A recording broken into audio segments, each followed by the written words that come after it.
Hello and welcome to my channel, or welcome back to my channel. Hope everyone is doing well. Today I have 4 Reddit stories. All credit goes to the original posters of these stories, and I will link them in my description. If I pronounce anything wrong, I do apologize. I just wanted to buy a puzzle. A good lesson for kids about stranger danger. This was 4 years ago. I was 15 and loved puzzles.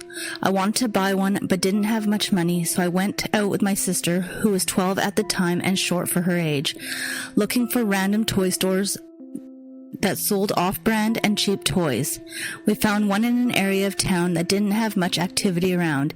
It didn't really look like a toy store in the front, and when you walked in, you could see the shelves full and looked like they haven't been rearranged in years. It kind of seemed like the store didn't really have a reason to be there. There was a man at the cash register who noticed our coming in. I didn't really get a weird vibe from him or the store. It was just empty. So we look around and there are no puzzles. So I go up to the man and ask him, "Hey, I can't seem to find any puzzles. Do you know if there are any that I'm missing?" The man answers, "Oh, yeah, there are puzzles. They're downstairs." I didn't see any downstairs when we entered the store, but I was like, "Sure, show me the puzzles." This was like the 3rd store we had tried, so I just wanted to find my toy, you guys.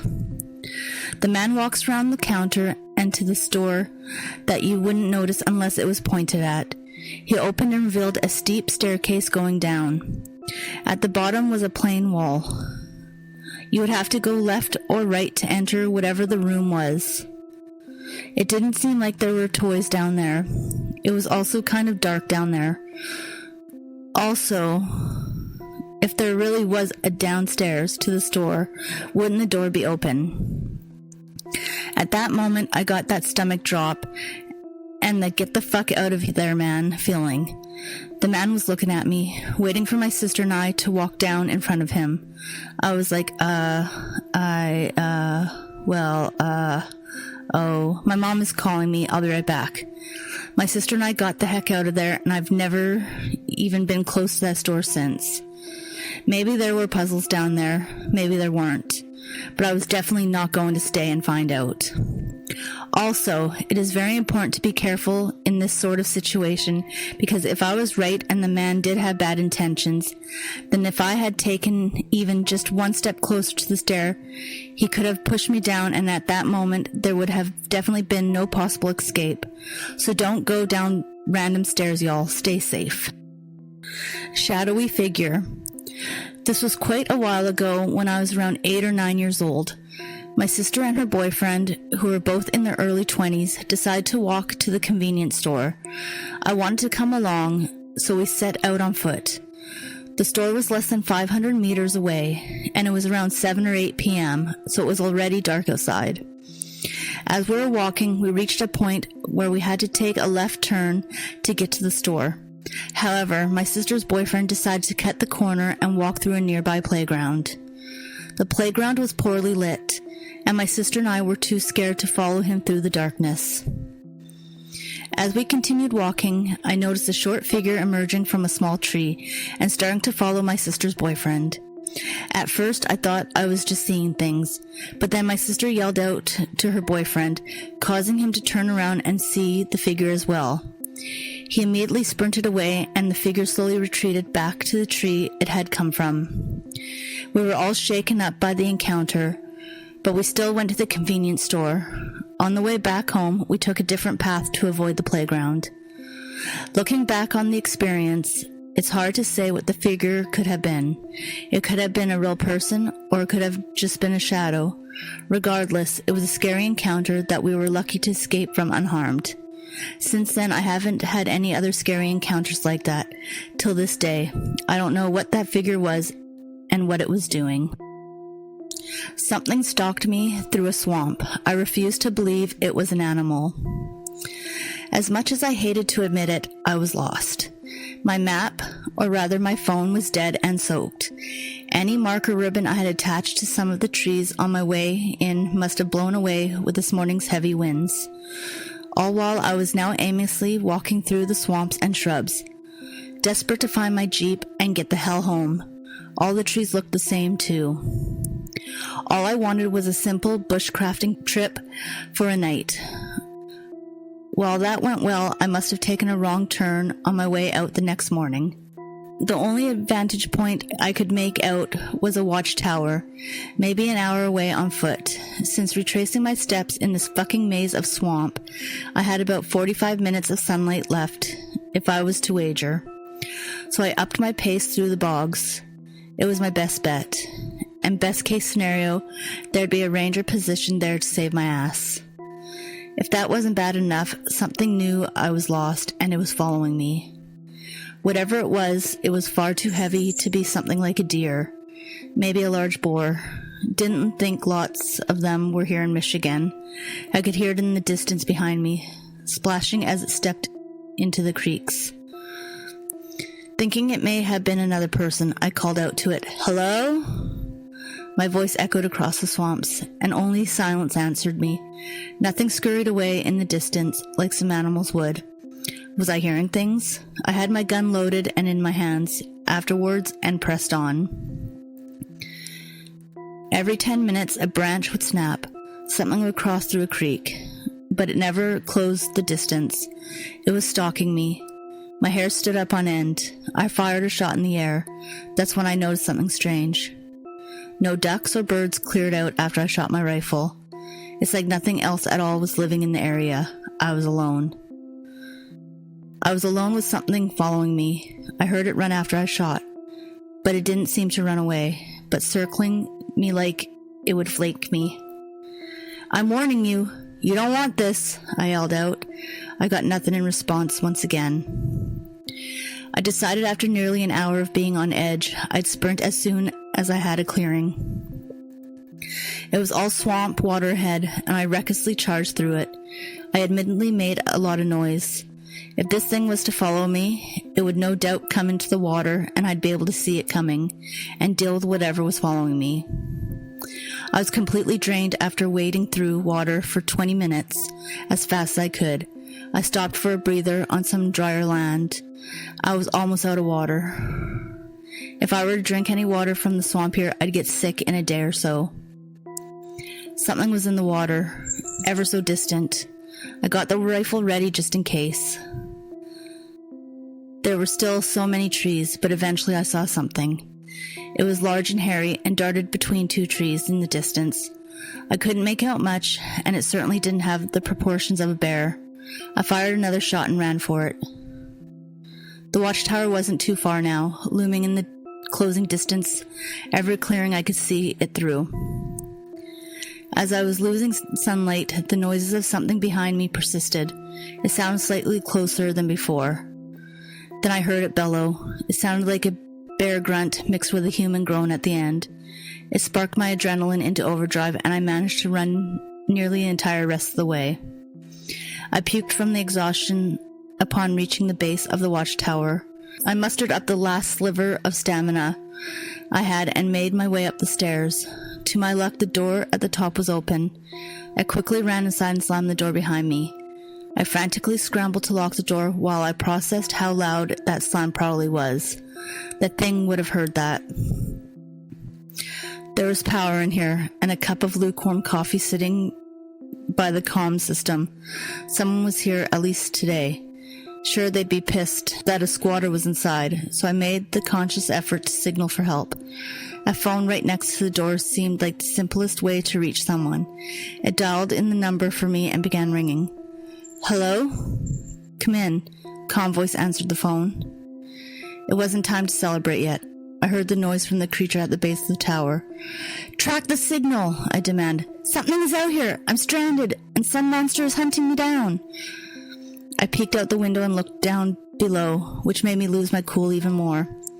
A large humanoid creature with horns, covered in matted fur, was prostrate on the ground. It was sniffing and examining the vomit that I had involuntarily left there. It had long arms with an extra bend, and the light from the tower that automatically turned on reflected off its red eyes. I don't think it noticed me. I ducked away from the window.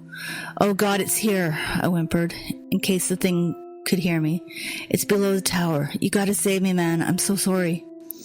Stay calm, sir. We'll send someone your way. Is anybody else with you? The dispatch asked me. No, someone's been here earlier, though the coffee isn't completely cold yet. I forced a chuckle. My eyes darted back to the window. The thing was gone, but not gone away. I saw it walking, circling the tower. It glanced around, but not directly upwards. If I were to guess, it was 6 feet. Its long arms nearly dragged on the ground on its side. It retreated into the woods only to come out again by the base of the tower stairs. I made sure it couldn't see me entirely, pathetically hiding myself with just the top of my head peeking out the window. It looked up. It looked up towards me. My blood-stained teeth formed into a grin. I hid back down and prepared myself. I barricaded the door with the heavy chair. I had my gun ready and began thinking about how my family would feel if I didn't make it out of this. Instead, I made that awful sound before retreating into the swamp. I heard the water splash as this thing took off in a frenzy towards something. Whatever it was, I pray the creature didn't find it. After maybe half an hour, I saw lights in the distance. It was all dry land beyond the tower, even a dirt road. It was good to know a vehicle could come through to rescue me. It didn't take long for the ranger to get inside. It took him very little coaxing to get me out of there. I could see he was armed, and he seemed compassionate to my anxious and terrified state. I explained what I saw to him, and he seemed rather dismissive, saying it was probably a sick bear or something. I could see in his eyes, part of him was taking me seriously. Did he see it too? Why would he just blow it off so? We made it onto the main road eventually, where I gave my savior directions back to where I had parked my Jeep. I was on edge the whole way to it, and even in the comfort of my own vehicle driving back home. Don't get lost when bushcraft camping. You might not believe what's out there. I'm fairly lucky, albeit scared for life. I hope others survived it, but more than anything, I hope nobody else ever sees it again. I'm stuck in an endless train. If you are reading this, I am a 23-year-old female, and I just got on a train, almost about 2 hours ago. The train was set to leave from New York to San Francisco at 11:45 a.m. I don't have long to talk, so I'll do my best. From what it looks like, the train keeps driving through the mountains, but the mountains keep repeating themselves. I wasn't sure at first if they were the same or not, but after watching it twice, I realized they were. Even the tunnel is the same. I don't know what's going on, or if this is some sort of screen trick the train can do. There was also one other guy who was sitting with me on the train, and it was only gonna be us two. As we were talking, we both realized a tunnel was approaching. And that is when everything started, and he also disappeared. I have searched around this whole train looking for someone. Anyone there was nothing to no avail. As I write this, my phone only has 31% battery left on it, and I'm terrified to let it die. I have found plugins on the train, but none of them seem to emit an electrical signal. I've tried calling friends, family, even the police, to no avail either. It only seems this app is the only thing I can use. Hold up, I hear growling. Something was definitely walking across the top of the train. After I heard the growling, I made a book for a new cart. And to what I saw, the train looked infinite. Like I could run a mile and still wouldn't be able to find a way to stop the train or reverse it. Regarding the growling and footsteps, that is the first sound I've heard since everyone disappeared, and only heard nothing but the train rock back and forth and the wheels turning. It's been an hour. I'm down to 25% battery, but I was able to remove the wall that protected me from the wires going to the outlet. Everything seems connected and the wires look correct, so I'll try plugging my phone in. It works. Oh my gosh. The phone is charging again. Wait. The door to the last cart wasn't open before. I don't know if I should approach it to shut it, or if I should let it be and wait for more of my battery to charge. It's been about an hour later, and I decided to not shut it. but have mustered up the courage a few times to check if there was anyone there. I didn't see anyone or anything, so I'm assuming I left it open myself, and I just didn't realize. I'm going to grab my bag, phone, and charger and go look for some food. But I'm going to leave a piece of tape behind for every door shut. I found a whole room of food after going through a few train carts, and every door I put tape on has remained shut. I'll leave a piece of tape on the next door ahead just in case. Now it's time to see what they got to eat on this cart and find a new way to keep my phone charged.